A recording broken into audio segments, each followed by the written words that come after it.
A gente fica realmente muito feliz de vir participar dessa atividade aqui no GEBEM.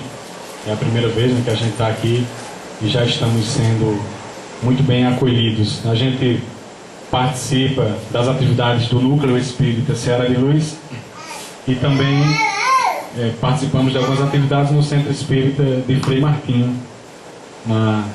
Fica aqui, cidade vizinha, já no outro lado, já no outro estado, né? Na Paraíba.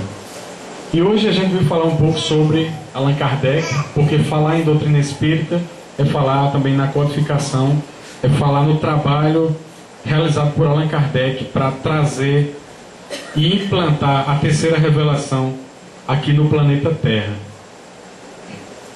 Me sinto em casa em estar aqui em Parelhas, né? Eu já trabalhei aqui nos anos de 2004 e 2005 como professor de literatura brasileira e literatura inglesa lá na Coepar, né? Dos amigos Santa, Gilton.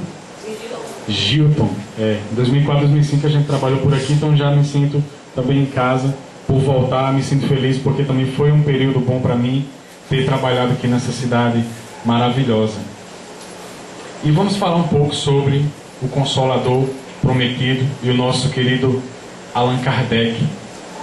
Começando falando um pouco sobre a produção que veio após a codificação, centralizando inicialmente o conteúdo na psicografia de nosso querido Chico Xavier, Francisco Cândido Xavier.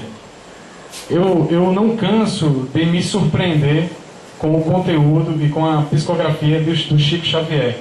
Quando a gente acha que já sabe os 5%, que já leu alguma coisa, aparecem algumas informações novas para a gente, né, através de algumas leituras fantásticas, que a gente volta para 1%, né, acaba vendo que não conseguiu abarcar nem 1% ainda da obra de Chico Xavier. Foram mais de 400 livros psicografados, mais de 30 mil cartas psicografadas para famílias que tinham perdido seus entes queridos. Então, como todos já sabem, né, o trabalho de Chico Xavier dentro da doutrina espírita foi um trabalho magnânimo e ajudou a implantar a semente, com certeza a fortalecer a semente da doutrina espírita na nossa terra brasileira.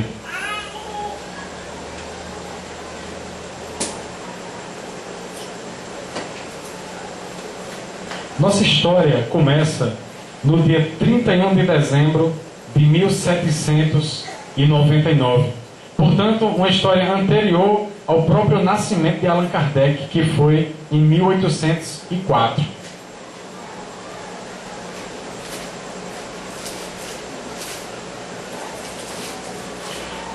Nos conta o espírito Humberto de Campos que no coração da latinidade, ou seja, na França, no país da França, nas esferas superiores, realizou-se grande assembleia de espíritos sábios e benfeitores para marcarem a entrada significativa do novo século, do século XIX, o século que ia dar o ponto de partida da terceira revelação, né? O século no qual, a partir do ano de 1857, seria lançado o primeiro livro da doutrina espírita, que foi o Livro dos Espíritos. Antigas personalidades de Roma imperial, pontífices e guerreiros das Gálias, figuras da Espanha, ali se congregavam à espera do expressivo acontecimento. É interessante que essa reunião espiritual que aconteceu na esfera espiritual da zona próxima à França é bem simbólica, porque a França é um dos países mais antigos da Europa.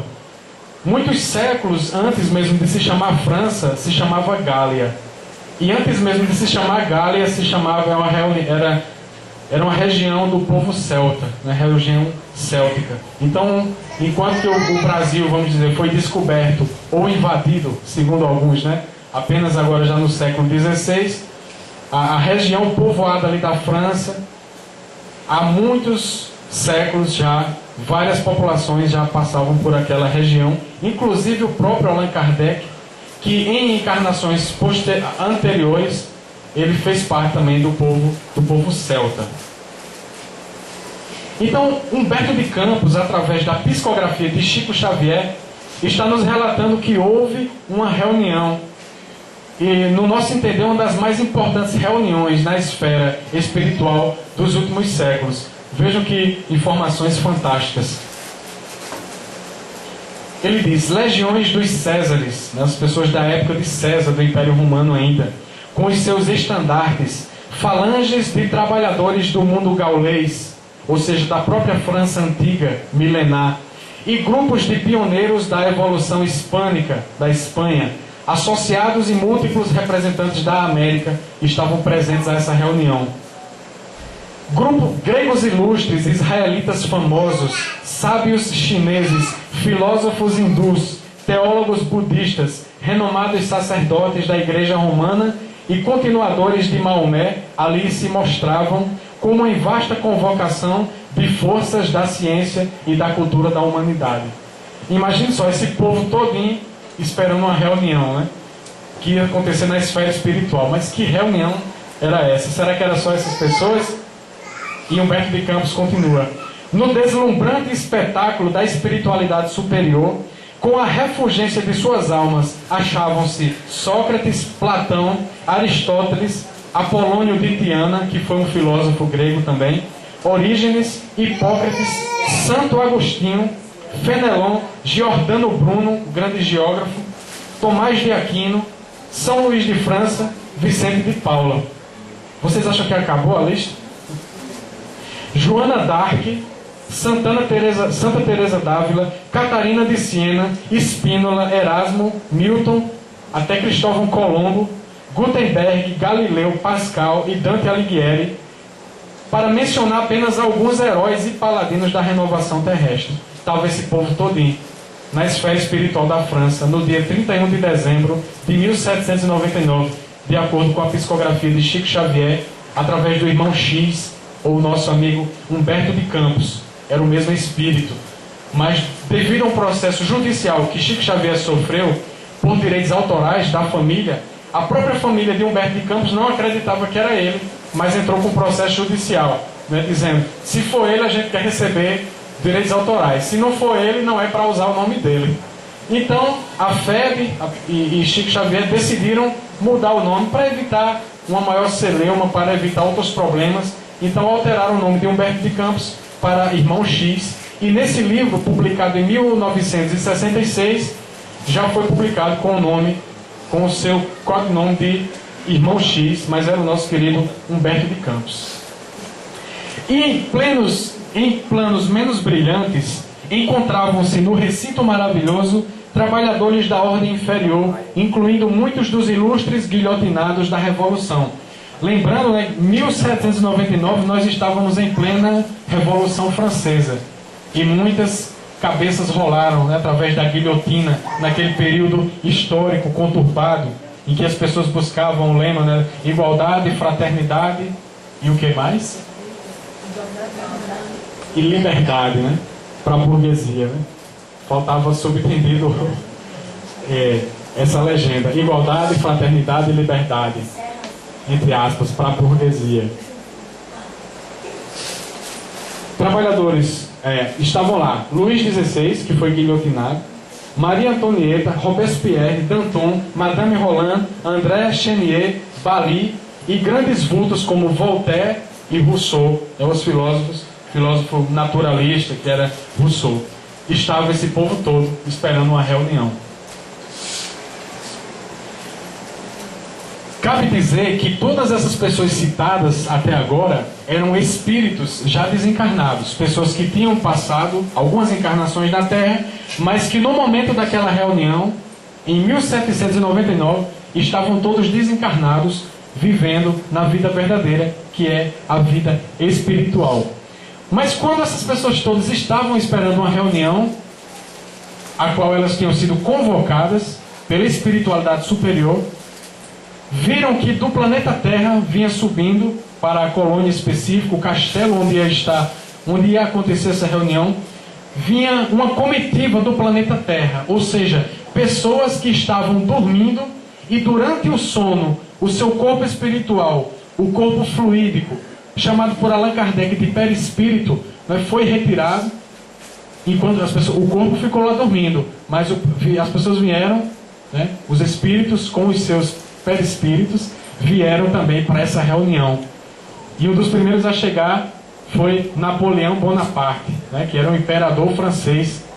Todo mundo já ouviu falar. Desde criancinha, não sei como a gente já sabe, né? Já ouviu falar de Napoleão. Os seus feitos foram tão fortes na história da humanidade que é uma figura pública, conhecida de qualquer pessoa. Napoleão Bonaparte chegou para fazer parte da reunião. Beethoven, né? O grande compositor, o grande músico. Os músicos também têm vez, né, Dinho? E Beethoven estava encarnado, ele estava vivo nessa época, no termo vivo no sentido, vivo estamos todos, mesmo desencarnados ou não, né? Mas ele estava encarnado também nessa época e acompanhou Bonaparte, porque foi também convocado para essa reunião. Até o Papa Pio VII foi convocado para essa reunião. Ele deixou lá no Vaticano, ficou seu corpo dormindo, e o seu corpo espiritual, seu corpo fluídico, seguiu para essa colônia para participar dessa reunião. Na verdade, ele estava às vésperas de ser nomeado Papa. Ele foi nomeado Papa no ano 1800 e passou mais de 20 anos como Papa até desencarnar em 1820, 25 mais ou menos. E ele acompanhou a comitiva junto com Napoleão Bonaparte. E o último é esse aqui, que até hoje eu não conhecia de imagem também, e desde ontem fazendo os slides foi que eu vi a imagem dele, mas o simpatizante da doutrina espírita sempre ouve falar, porque ele era o querido professor de Allan Kardec, né? Foi quem iniciou Allan Kardec na pedagogia, que foi a profissão de Allan Kardec durante quase toda a sua vida. Pestalozzi, né? Então, esse grande pedagogo que entrou para a história da humanidade como um grande pedagogo, trazendo lições acerca do afeto, né, que o afeto deveria fazer parte também da educação, né? E ele também estava presente nessa reunião, enquanto encarnado. Estava dormindo lá, aqui no planeta Terra.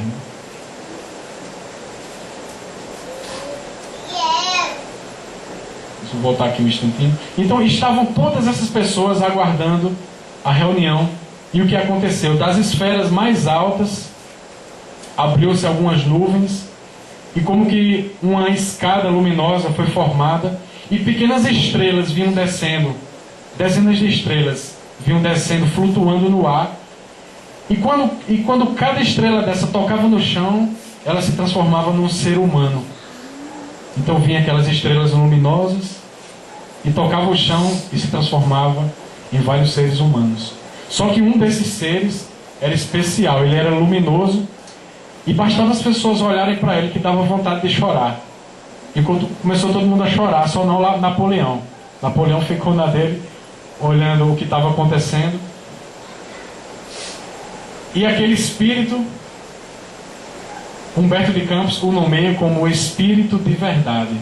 O próprio Espírito de Verdade, coordenador da terceira revelação, estava presente. Há uma discussão muito saudável na doutrina espírita sobre se o Espírito de Verdade é exatamente Jesus ou não.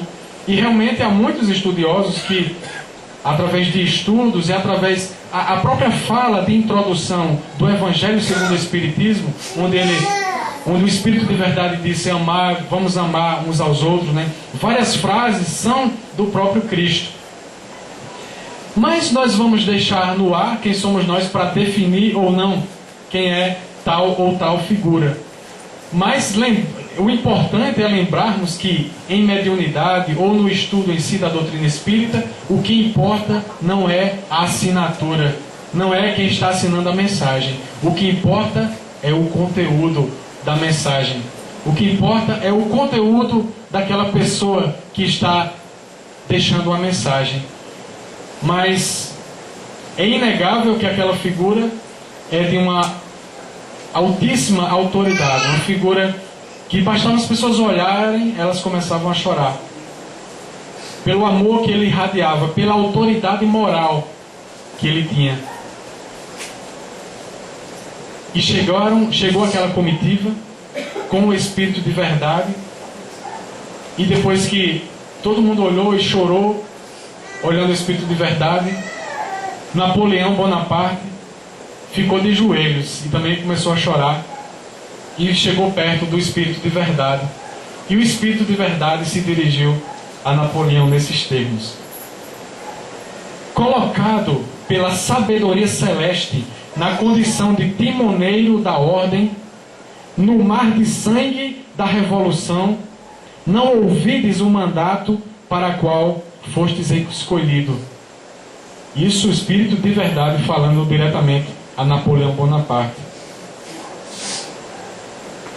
Recorre à oração e à humanidade para que não arrojes aos precipícios da tirania e da violência, indicado para consolidar a paz e a segurança necessárias ao êxito do abnegado apóstolo que descortinará a era nova, serás visitado pela monstruosa tentação do poder.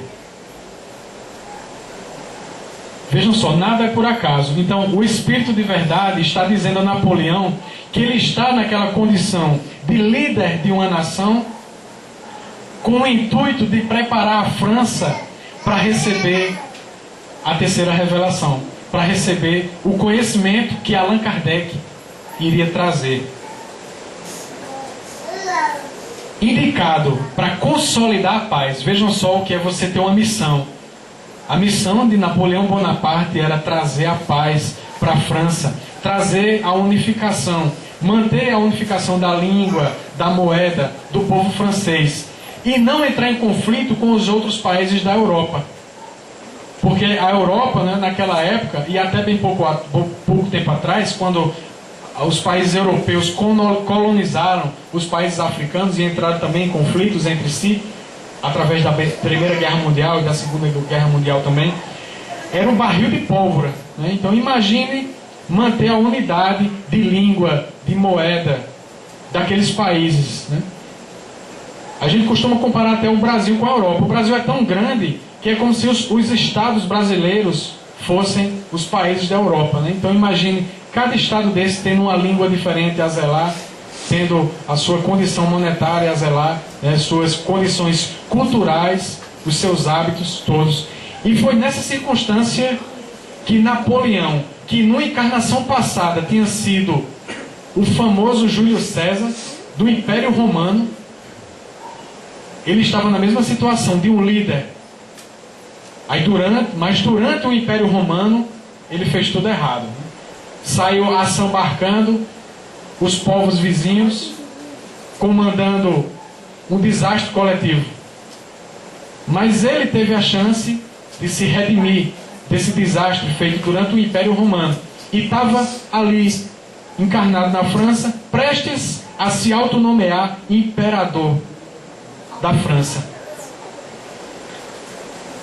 E o Espírito de verdade disse: não te fascines pela vaidade que buscará coroar-te a fronte. Dentro do novo século, começaremos a preparação do terceiro milênio do cristianismo na Terra. Nada mais do que isso. Trazer as novas revelações para que a humanidade pudesse alcançar e alçar um voo em busca da reforma interior e em busca da renovação planetária para o bem de todos. Disse ainda o Espírito de verdade: novas concepções de liberdade surgirão para os homens. A ciência erguer-se-á a indefiníveis culminâncias. As nações cultas abandonarão para sempre o cativeiro e o tráfico de criaturas livres. E a religião desatará os grilhões do pensamento que até hoje encarceram as melhores aspirações da alma no inferno sem perdão.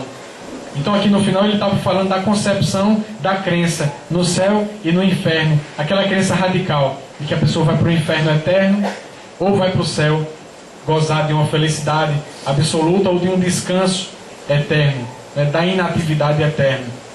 E a doutrina espírita veio trazer o trabalho e a atividade como uma coisa benéfica para o espírito. E veio colocar o inferno como um estado de consciência. e que todos que passam por esse estado de consciência também um dia terão a oportunidade de viver outras encarnações e reparar e se regenerar. E quando ele fala também, já prevendo, ele diz: as nações cultas abandonarão sempre o cativeiro e o tráfico de criaturas livres. Ele está falando da escravidão, né, que foi abolida definitivamente já no final daquele século, né, no Brasil em 1888, né, através de algumas leis. Um pouco antes teve a lei do ventre livre, né, a lei dos sexagenários, leis que muitas vezes pioraram a situação de alguns escravos, mas não deixou de ser uma libertação também. Cânticos de alegria e esperança anunciaram nos céus a chegada do século XIX. E enquanto o Espírito de verdade, seguido por várias cortes resplandecentes, voltava para o alto, a inovidável Assembleia se dissolvia. Então o Espírito de verdade, que para alguns é o próprio Cristo, disse essas palavras a Napoleão. Então ficou bem claro para toda aquela Assembleia como tudo está interligado. Todos esses filósofos que participaram da reunião, Voltaire, Rousseau, Platão, Aristóteles, eles vieram encarnar no planeta para ajudar nesse processo, até que a gente chegasse no século XVIII e a ciência já estivesse bastante desenvolvida e as pessoas estivessem mais sensíveis. Por exemplo, o movimento do Renascimento trouxe uma nova cultura, um novo tipo de arte para a Terra. Todas essas questões foram sendo amadurecidas durante todos esses séculos, para que a humanidade pudesse se preparar. Vejam só um exemplo. Quando Jesus disse: há muitas moradas na casa do Pai. Então hoje, nós comparamos com a doutrina espírita, que quer dizer o quê? Que todo o universo é habitado. Mas na época de Jesus, se acreditava que a própria Terra era o centro do universo. Então já não tinha como as pessoas tentarem vislumbrar que existiam outros planetas. Inclusive se acreditava que a Terra era é como se fosse um prato, né? Se a pessoa chegasse na borda, a pessoa caía dentro do universo, né? Dentro do espaço. E essa ideia geocêntrica, né? A ideia da Terra redonda e todas essas ideias do estudo do cosmos, da astronomia, vieram nos últimos séculos, né? A partir do Renascimento, Galileu, Copérnico, Giordano Bruno, muitos deles quase foram para a fogueira, né? Por ter afirmado, através de seus estudos, que a Terra era redonda. E estavam certos, e quase foram para a fogueira. E outros realmente foram para a fogueira, tentando elucidar as questões da ciência. E hoje nós temos, de mãos dadas, com a faca e o queijo na mão, todos esses estudos nos livros, e muitas vezes temos até preguiça, né, de buscar esse conhecimento, que muita gente morreu, desencarnou por esse conhecimento, em busca da verdade científica. Essa história está relatada, fica aqui também o dever de casa, para vocês depois, na internet tem o livro também, se colocar Cartas e Crônicas Chico Xavier, vai aparecer lá ele naquele formato PDF, né? Quem quiser pode ler a história na íntegra. Eu tirei aqui algumas partes dessa crônica, mas ela é um pouco mais extensa. Fica a dica de leitura para a gente ler em casa. E a história é bastante interessante para a gente tomar conhecimento. Então vejamos o que aconteceu. Houve aquela assembleia e o Espírito de Verdade fez um apelo direto a Napoleão. Ele disse: olha, você está nessa condição de líder do povo francês para que você tente levar a paz e a segurança ao povo francês, porque Allan Kardec vai reencarnar e vai levar algumas verdades espirituais que estavam faltando e que as pessoas não podiam suportar ou entender na época em que eu passei pela Terra. Então ele coloca a missão para Napoleão. E o que foi que Napoleão fez? No dia 3 de outubro de 1804, 5 anos após essa reunião, Allan Kardec reencarnava em Lyon, na França. E 2 meses depois, no dia 2 de dezembro de 1804, Napoleão se auto-intitulou Imperador da França e convocou o Papa Pio VII para coroá-lo. E quando Pio VII viajou de uma região a outra da França para poder coroá-lo, Napoleão tomou a coroa das mãos do Papa e ele mesmo se coroou, né, na sua soberba, no seu egoísmo, ele se coroou. E ao invés de tentar levar a paz para a França e para os países circunvizinhos, ele iniciou as guerras napoleônicas, que a gente estudou na escola, né? Muitos devem ter lido já. As guerras napoleônicas, que segundo dados históricos, as guerras napoleônicas foram responsáveis pelo desencarne de 3 a 6 milhões de pessoas. Numa época em que o planeta Terra, na primeira década do século XIX, o planeta Terra tinha chegado a 1 bilhão de habitantes. Tinha 1 bilhão. E de 3 a 6 milhões de pessoas desencarnaram durante as guerras napoleônicas. Porque assim como Hitler fez na Segunda Guerra Mundial, Napoleão saiu indexando os países vizinhos, né? Inclusive, o famoso caso, isso aqui tem a ver com a gente, né? Com nós brasileiros, porque em 1808 ele disse ao rei de Portugal: ó, eu vou aí, viu? E Dom João disse o quê? Eu não vou esperar não, eu vou para o Brasil, que lá tem muita água doce para tomar. Então Dom João fugiu com toda a sua comitiva, 15 mil pessoas, trouxe até a Biblioteca Nacional de Portugal para o Brasil, fugindo de Napoleão. E Napoleão começou a indexar esses países e matou muita gente. Imagine só, veio com a missão de trazer a paz e fez o que fez, né?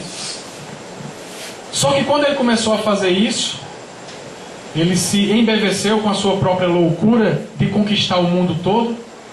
E ao chegar com o seu exército na Rússia, a Rússia que é muito gelada, né? Então o exército russo estava muito mais preparado para recebê-los do que eles. E muitos soldados de Napoleão, famintos, morreram de frio, de fome, de sede no terreno da Rússia, que é gigantesco, né? A antiga União Soviética é um país gigantesco, a Rússia, e junto com esses outros países que configuram aquele continente todo. E foi ali que ele perdeu, mas já em 1815. Ele passou mais de 10 anos em guerra com os países vizinhos.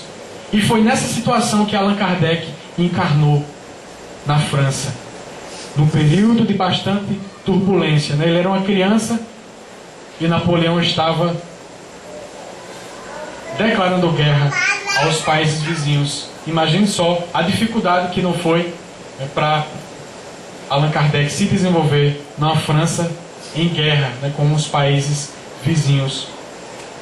Mas Humberto de Campos também conta nessa crônica, aí ele diz interessante: enquanto um falhou na sua missão, aí diz assim, o outro, do alto da sua humildade, cumpriu a sua missão de uma forma muito sincera, com muita humildade. Allan Kardec veio e cumpriu a sua missão, implantou a doutrina espírita, trouxe as mensagens do plano superior. Temos aqui um desenho de Allan Kardec, me foi cedido pelo irmão Igor Mateus, da Federação Espírita do Rio Grande do Norte.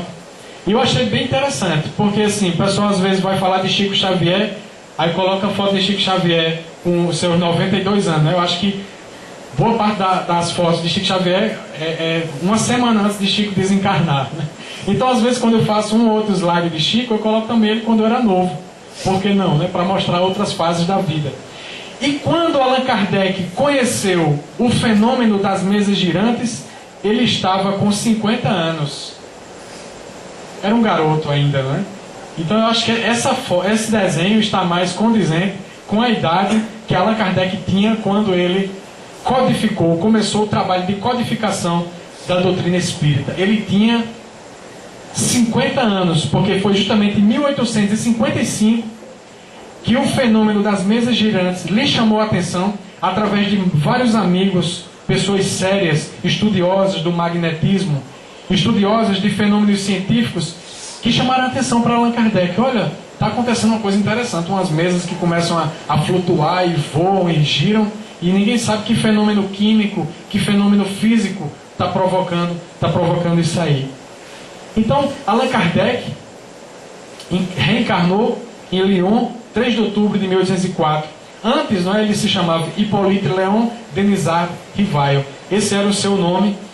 E como ele já tinha todo um trabalho como pedagogo, discípulo de Pestalozzi, e tinha uma escola, e ensinava gratuitamente as pessoas, também publicou livros sobre pedagogia. Então, para diferenciar o professor, o pedagogo, do codificador da doutrina espírita, ele resolveu adotar um nome que ele tinha tido em uma encarnação passada, como um druida, como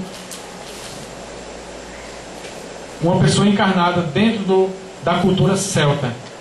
E ele tinha o nome de Allan Kardec e tomou esse nome para a segunda fase da sua vida, a partir dos seus 52 anos, quando começou realmente a codificar a doutrina espírita, e foram aí cerca de 15 anos de um trabalho ininterrupto de divulgação da doutrina espírita. Fez os estudos na escola de Pestalozzi, no castelo, nesse castelo aí que eu não me atrevo a dizer o nome, deve ser alemão. O castelo, na cidade de Yverdon, na Suíça. Ele viajou da França para a Suíça para ter os seus estudos com Pestalozzi, aquele mesmo que estava presente na reunião em 1799. Como pedagogo, o jovem Rivail publicou diversas obras sobre educação e tornou-se membro da Real Academia de Ciências Naturais, dedicando-se à luta para uma maior democratização do ensino público. Então, como todos já sabem, Allan Kardec começou a observar o fenômeno das mesas girantes, e juntamente com esses amigos que se interessavam pelo estudo sério da coisa, queriam realmente descobrir o que era aquilo, resumindo, eles descobriram que aqueles eram os espíritos das pessoas que já tinham passado pela Terra e que haviam desencarnado, e que eles estavam auxiliando num processo para se trazer uma boa nova para o planeta Terra, trazer a revelação da doutrina espírita. Então, Allan Kardec organizou essas informações em 1019 perguntas, seguidas das suas respostas, e publicou o Livro dos Espíritos. Essa aqui é a segunda edição, se eu não me engano, de 1860. A primeira edição, de 1857, lançada no dia 18 de abril, na capital, em Paris, ela tinha pouco mais de 500 perguntas. E já no lançamento da segunda edição, 1860, já estava com as 1019 perguntas que Allan Kardec fez. E nesse processo, quando seguiram os anos, ele foi mandando as perguntas até para países diferentes. Fazia uma pergunta, e quando a resposta era a mesma dos médiuns, de diferentes médiuns, ele colocava aquela resposta no Livro dos Espíritos. Então, já utilizando aí também um certo método científico, para quantificar ali, para ver a qualidade daquelas mensagens. Quando a mensagem vinha igual, ele colocava no livro. Alguns estudiosos dizem que se ele mandava uma pergunta para 10 lugares diferentes e viesse 9 respostas iguais e viesse uma diferente, ele dizia: tira essa resposta. Ele só colocava quando vinha em uníssono, quando toda a espiritualidade respondia da mesma forma. E foi através da publicação do Livro dos Espíritos que Allan Kardec codificou essas informações trazidas pela falange de espíritos coordenadas pelo Espírito de Verdade, coordenadas pelo próprio Jesus Cristo. E através desses ensinamentos foi-nos trazidos alguns pilares do conhecimento espírita que nos ajudaram a compreender a justiça de Deus, que nos ajudaram a compreender o sentido da nossa vida. Então, uma religião a mais a ajudar as pessoas a se encontrarem. Porque cada religião tem o seu papel, porque cada pessoa tem uma necessidade diferente, de acordo com a sua encarnação presente. Cada pessoa tem uma necessidade diferente. Não é que cada um está em estágios diferentes. Muitas vezes algum qualifica assim: essa religião aqui é mais avançada, essa aqui é retrógrada ainda. Não é adequado falar nesses termos, até porque você desrespeita a religião do outro, que merece todo o respeito. Porque aquela religião é adequada para aquela pessoa, é adequada às necessidades dela, às suas necessidades. Então Allan Kardec recebe essas mensagens da espiritualidade, e essas mensagens afirmam que Deus existe e que Ele é único. Inclusive, essa é a primeira pergunta do Livro dos Espíritos. E quase todo palestrante, quando vai falar dessa primeira questão, ele sempre... As pessoas gostam de observar até a palavra que Allan Kardec usa, a palavra específica, porque ele não disse assim: quem é Deus?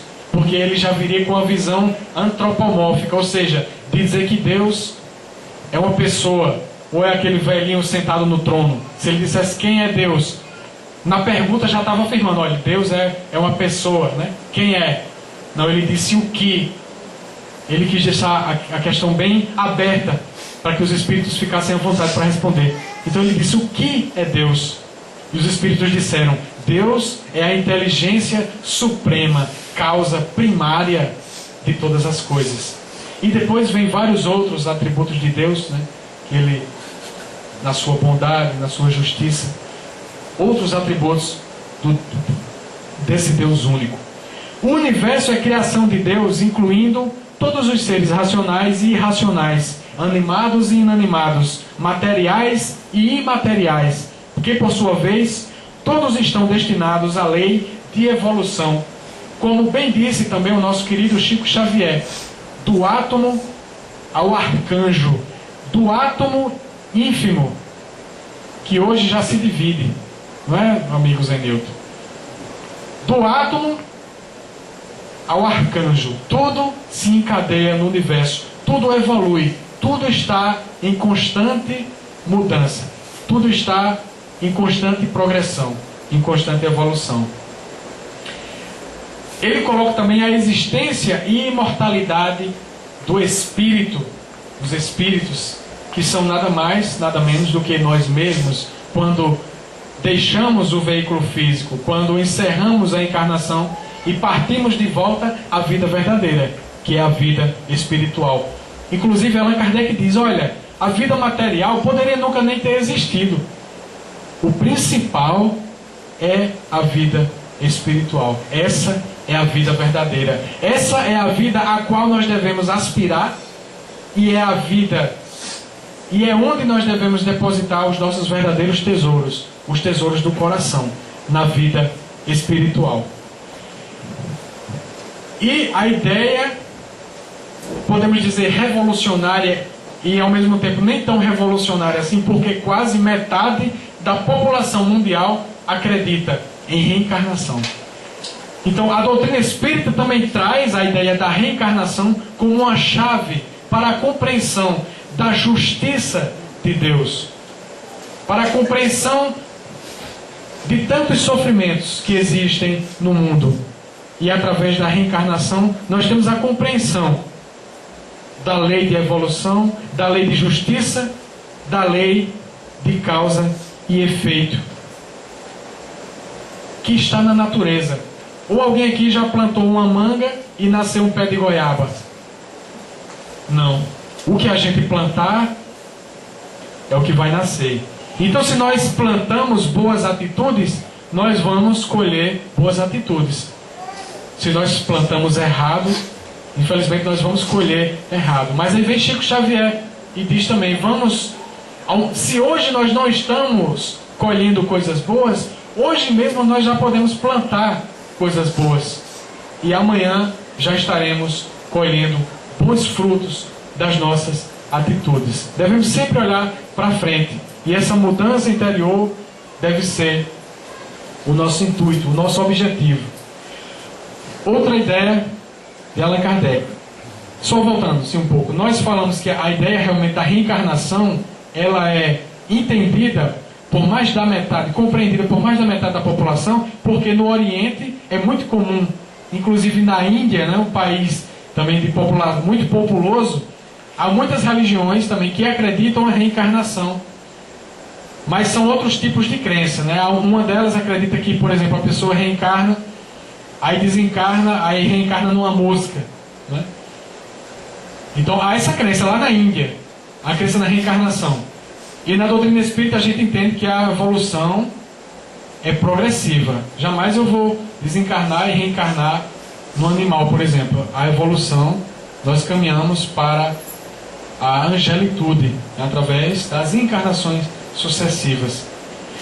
Pluralidade dos mundos habitados. A ideia de que a Terra não é o único planeta com vida inteligente no universo. Então, há muitas moradas na casa do meu Pai. E nas mais diversas dimensões existe vida, sim, nos mais diversos planetas do orbe. É claro que se eu pegar uma câmera dessa e talvez chegar lá em Marte com a câmera, eu não vá ver nada. Mas a câmera poderá ser um instrumento muito rústico para que eu consiga visualizar o tipo de vida que vai ter em um planeta ou outro. Um tipo de vida geralmente mais avançada. Porque os Espíritos dizem no livro dos Espíritos, olha, é como se eles dissessem, olha, vocês se acham muita coisa, mas o planeta Terra é um dos planetas mais atrasados. Está na categoria, né, ainda de provas e expiações, passando agora para a categoria de regeneração. E simbolicamente o ano de 2012 foi muito importante, segundo até o próprio Divaldo Pereira Franco. Muitos espíritos estão vindo de outras esferas espirituais, de outras estrelas, de outros planetas, para ajudar na evolução do planeta Terra. E segundo a escritora espírita Sueli Caldas Schubert, a mineira Sueli Caldas, de acordo com algumas mensagens recebidas na casa espírita deles, esse processo que se iniciou simbolicamente em 2012 vai durar cerca de 1000 anos. Essa transição do planeta de provas e expiações para o planeta de regeneração. Então daqui a 1000 anos, provavelmente não estarão mais reencarnando no planeta Terra pessoas muito perversas, pessoas que olhem só para o próprio umbigo, pessoas que assassinem os outros por motivos vãs, por motivos fúteis. E na verdade não existe motivo nenhum para você cometer um ato de maldade para com o outro, um ato dessa forma. E nesse planeta de regeneração vai ficar, nesse planeta, as pessoas interessadas na regeneração do planeta e na sua auto-regeneração. As pessoas que não estiverem interessadas vão ser conduzidas compulsoriamente também para outros planetas que estejam na categoria de provas e expiações, como o planeta Terra esteve nos últimos milênios. E vão ajudar, com o conhecimento que essas pessoas já têm, elas vão ajudar esses planetas também a evoluir. E assim a evolução se dá sucessivamente. E a pessoa que está na senda do mal, um dia a dor vai falar mais alto em seu coração. E ela vai buscar a sua reforma íntima. E assim todas as pessoas evoluem ininterruptamente. Podem estacionar um pouco, é verdade. Mas todos buscam o seu caminho. Como dizia o Cristo, o próprio Cristo no Evangelho, não é da vontade do meu Pai que nenhuma das ovelhas se perca.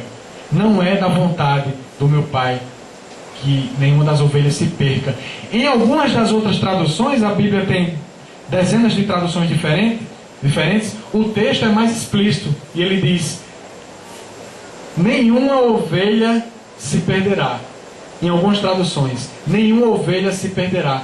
Ou seja, está em consonância com o ensinamento da doutrina espírita, que todos os espíritos, os 6 bilhões de espíritos encarnados nesse momento no planeta Terra, vão alcançar a perfeição.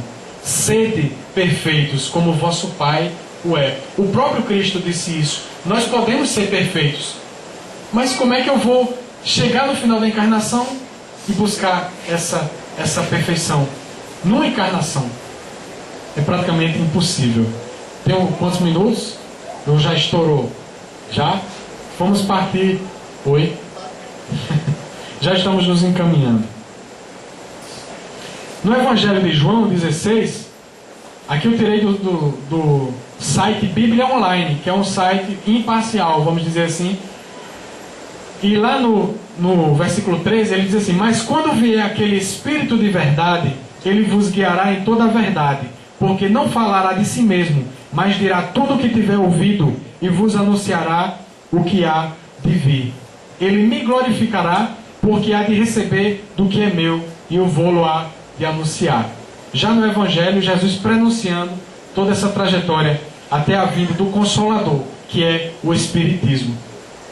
Se me amais, guardais os meus mandamentos, e eu rogarei a meu Pai, e ele vos enviará outro Consolador, a fim de que fique eternamente convosco. O Espírito de verdade que o mundo não pode receber, porque não o vê e absolutamente não o conhece. Mas quanto a vós, conhecê-lo-eis, porque ficará convosco e estará entre vós. E as comunicações mediúnicas hoje estão sempre conosco. Porém, o Consolador que meu Pai enviará em meu nome, vos ensinará todas as coisas e vos fará recordar tudo o que vos tenho dito. E para encerrar, o Espiritismo realiza o que Jesus disse do Consolador prometido: conhecimento das coisas, fazendo que o homem saiba de onde vem, para onde vai e por que está na terra. Atrai para os verdadeiros princípios da lei de Deus e consola pela fé e pela esperança. No século XIX, o mundo já estaria preparado para suportar as coisas não ditas por Jesus, pois já a humanidade havia conquistado uma certa evolução em todas as áreas do conhecimento. E Jesus disse: eu tenho muitas coisas para dizer. Tem gente que diz: mas para que existe o Espiritismo? Jesus não já disse tudo? Não. Ele mesmo disse no Evangelho de João: olha, eu tenho muitas coisas. Quando a pessoa diz que tem muitas coisas, não é pouca não. É como aquela história que a pessoa diz: além de não ser fácil, é difícil. Se ele disse: eu tenho muitas coisas para dizer, eram muitas informações. Mas as pessoas não estavam preparadas naquela época para ter esse conceito de reencarnação. E no século XVIII, começamos a nos preparar para receber essa terceira revelação, o Consolador prometido, que é a doutrina espírita. E ela está aqui ao alcance de todos nós, para que nós possamos auxiliar o Cristo no projeto de transformar o planeta Terra num lugar melhor para nós vivermos. Muito obrigado e muita paz.